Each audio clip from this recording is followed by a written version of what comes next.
हाँ, इस बार जो है कि यूपीए की सरकार बनेगी और ये जरूरत है इस समय। उनका जो गांव-गांव में शौचालय जो बनवाए हैं ना, ये पहले सड़क पे पटरियों पे इतनी गंदगी रहता था, अभी आप जाके जाइए तो गांव स्वच्छ और निर्मल हो चुका है। बहुत ज्यादा परेशानी, महंगाई है, बेरोजगारी है, मेन मुद्दों से ध्यान भटका रहे हैं। कहाँ बेरोजगारी है? दूसरा नंबर बात, एक मिनट सुन लीजिए, यही समस्या है पत्रकारों की, सुनना ही नहीं चाहते। मोदी जी ने एक गलती कर दी, अनपढ़ों को नौकरी नहीं दी, 10वीं फेल को नौकरी नहीं दी, ये गलती कर दी मोदी जी ने, नहीं तो आज सारे मोदी जी के सपोर्टर होते। इनको ना लालू प्रसाद यादव जैसी सरकार चाहिए, तुम हमको जमीन दो, हम तुम्हारे बेटा को नौकरी देंगे, ये वो बैच के आदमी है। ये केवल आंकड़े देना जानते हैं और धरातल पे कुछ भी नहीं है, सब हवाई बातें हैं, धरातल पे काम नहीं ना करते हैं। धरातल पे काम नहीं नहीं, केवल आंकड़े देना जानते हैं, आंकड़े भेज दिए, आंकड़े कुछ मिला ही नहीं।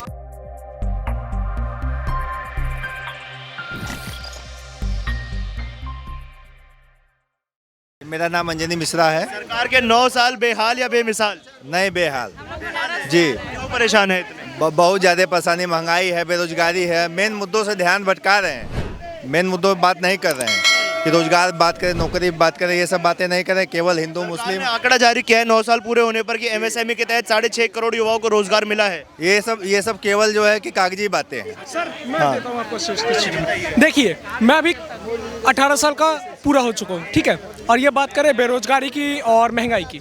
देखिए, जब आपको फैसिलिटीज़ मिलेंगी तो महंगाई मिलेगा। अब इसका लाइव एग्जांपल मैं देता हूँ। जनरल में भी सफ़र होता है और फर्स्ट एसी के क्यूब में भी सफ़र होता है, तो वो चॉइस पैसेंजर की बनती है, ट्रैवलर की बनती है कि वो फर्स्ट एसी की सर्विसेज लेगा या जनरल क्लास की सर्विसेज लेगा। पॉइंट नंबर 2, एक मिनट सुन लीजिए। पॉइंट नंबर 2, ये बात कर रहे हैं बेरोजगारी की। मैं आपको स्टेटमेंट दे सकता हूँ, मैं मुजफ्फरपुर बिहार का वासी हूँ, ठीक है। अगर किसी को डाउट हो तो मैं अपना परिणाम आपके सामने पेश कर सकता हूँ, ठीक है। मेरा भाई खुद NIA नेशनल इन्वेस्टिगेशन एजेंसी में IO के पोस्ट पे गया है 2019 में। एक और मेरी मौसी का लड़का है, 1 साल पहले बिहार पुलिस का निकला था, उसमें एज अ कांस्टेबल सेलेक्ट हुआ है और आज वो उसका ट्रेनिंग पीरियड चल रहा है, ठीक है। और कहाँ बेरोजगारी है? दूसरा नंबर बात, एक मिनट सुन लीजिए, यही समस्या है पत्रकारों की, सुनना ही नहीं चाहते। पूरा सुना करो, नहीं तो मैं बोलना बंद कर दूंगा, ध्यान रखना। नितिन गडकरी जी ने पार्लियामेंट में बोला था, बारामूला इतना सस्पेक्टेड डिस्ट्रिक्ट है कि आए दिन वहाँ पे गोली चल जाती है, ठीक है।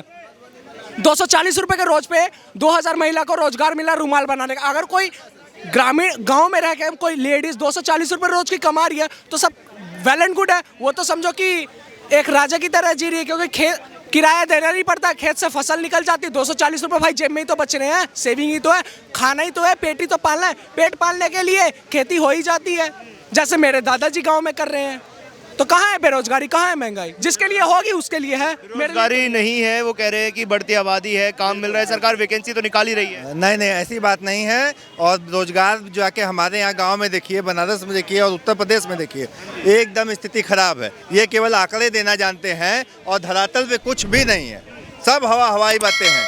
जो अगर एग्जाम देगा, जो क्वालिफाई करेगा, उसी को तो नौकरी मिलेगी। नहीं, बिल्कुल मिलेगी, लेकिन उसकी मात्रा कितनी है? काफ़ी कम हो गई, नौकरियां घटती जा रही हैं, सब IAS PCS थोड़ी ना बन जा रहा है। आबादी भी तो बढ़ रही है ना। अब सरकार को सुनिए, अगर सरकार को 10 इंस्पेक्टर की जरूरत होगी तो सरकार 15 क्यों भर्ती करेगी? मध्यम वर्गीय एकदम जो है कि नौकरी से भी वंचित हैं, एकदम कोई जो है कि जो क्वालिफाइड है वो तो कर ही रहे हैं, लेकिन रोजगार और ये सब जो है नहीं है, एकदम। माल होना चाहिए, पैसा चाहिए उसके लिए, 2 लाख 3 लाख 4 लाख रुपया चाहिए। अगर आपको जॉब, आप आर्मी का अभी देख लीजिए, अगर आप दौड़ निकाल लेते हैं, दौड़ निकालने के बाद आपको मेडिकल में डिक्लाइन कर देगा, उसके लिए आपको पैसा चाहिए। जो अभी बंदा बोल के गया है, अभी बिहार से, हम भी बिहार से हैं, लेकिन इसके घर पे नौकरी पहले से सरकारी चल रहा होगा, पैरवी होगा दादा नाना परदादा चच्चा का, ठीक है, तब इसको तब जाके इसको ना, इसके भाई को या कहीं भी सेंट्रल जॉब हो या बिहार गवर्नमेंट का जॉब हो मिला होगा। अभी तो मेरे घर में भी है। सबसे पहले तो मुझे विदेशी नीति अच्छा लगा। दूसरा, उनका जो गांव-गांव में शौचालय जो बनवाए हैं ना, वो मुझे सबसे, मैं भी गांव से ही बिलोंग करता हूं और यहाँ पे नौकरी करता हूं। ये पहले सड़क पे पटरियों पे इतनी गंदगी रहता था, अभी आप जाके जाइए तो गांव स्वच्छ और निर्मल हो चुका है। तो ये चीज़ मुझे सबसे अच्छा उनका लगा, जो गांव के तरफ उन्होंने फोकस किए। और भले ही है कि इसको आप 12,000 के नज़रिए से मत देखिए, एक सम्मान के नज़रिए से, बहू बेटियों की एक सम्मान के नज़रिए से देखिए। मायने 12,000 नहीं रखता, उन्होंने सोचे तो इस बारे में, लेकिन पहले की सरकार तो बस वही थी। मोदी जी विकास की बात सोचते तो हैं, बहुत सारा काम जैसे ये बाथरूम वगैरह का काम किया है। पहले लोग वैसे ही खेतों में जाया करते थे, सड़क पे तो जाते थे। अब बाथरूम जिनके पास पैसा था वो तो उन्होंने तो अपना बाथरूम बना रखा था, और जिनके पास पैसा था ही नहीं तो उनको थोड़ा थोड़ा सा पैसा जो है सरकारी खजाने से मोदी जी ने डिस्ट्रीब्यूट कर दिया है। अच्छी पहल है। चीज़ों में तो फेल नहीं कह सकते सरकार। न तो कांग्रेस ने भी यार पेंशन दिया हुआ है, बीजेपी भी पेंशन दे रही है, तो अपना अपना प्लान होता है। अभी प्रधानमंत्री शौचालय के बारे में सोच रहा है। गांव देहात में महिलाओं को खुले में शौच करने जाना पड़ा था आज़ादी के 75 साल बाद भी। अगर प्रधानमंत्री ने सोचा तो ये तो अच्छी बात है। नहीं, ये व्यवस्था बाथरूम वाला जो व्यवस्था किया है मोदी जी ने, उसके लिए तो मैं मोदी जी के बात के लिए कोटि कोटि धन्यवाद देता हूँ। भाई से एक से ना एक जल नल योजना पे जो मोदी जी ने पैसों, भारत का जो पैसा खराब किया, जो हमारे यूपी बिहार के एरिया हैं उनको अपना नल गड़ाने का अधिकार है, उस अधिकार से ये वंचित करते जा रहे हैं। चापाकल हुआ करता है गाँवों में, चापाकल तो अभी भी आप करा जल सकते नल लगाया, जल नल की तो कोई ज़रूरत थी नहीं।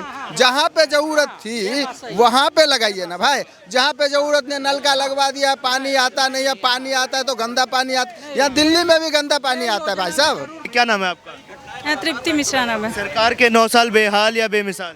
कुछ अच्छे भी गए हैं, कुछ बुरे भी गए हैं। क्या लगा? बुरा बेरोजगारी वही सबसे मस्त हुई है। जो अच्छा क्या लगा? अच्छा में कुछ अच्छी से सड़कें हो गई हैं हमारे, जो बहुत दिक्कत था वो अच्छी सड़कें दी सरकार ने, बहुत अच्छी चीज़ें दी है जो अच्छी हुई हैं, लेकिन उसके साथ साथ कुछ बुरा अच्छा भी नहीं हुआ है। अच्छा विपक्ष कह रहा है कि 2024 में भाजपा को सत्ता से उखाड़ कर फेंक देंगे, हो पाएगा ऐसा? लग तो रहा है ऐसे, उनके काम से ऐसे लग रहा है कि इस बार होगा। इस बार यूपीए की सरकार बनेगी और एकदम ये श्योर है।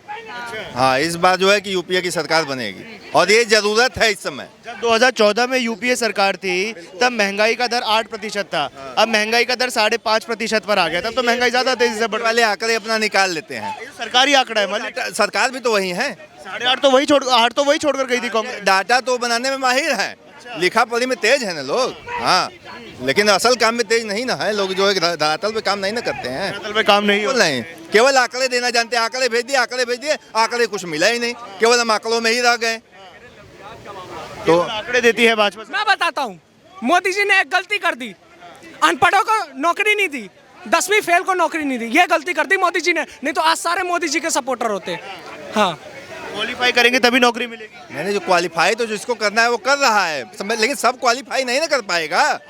जो रोजगार घट भी तो रहे हैं वो क्यों हो रहा है? आबादी भी तो बढ़ रही है, बढ़ती आबादी पर रोक नहीं लगाएंगे। आबादी के साथ रोजगार बढ़ना चाहिए, आबादी के साथ रोजगार घटना नहीं चाहिए। मेरे कहने का ये मतलब है। हाँ जी, आबादी के साथ रोजगार बढ़ाने चाहिए सरकार को। इस चीज़ से मैं बिल्कुल एग्री नहीं करता।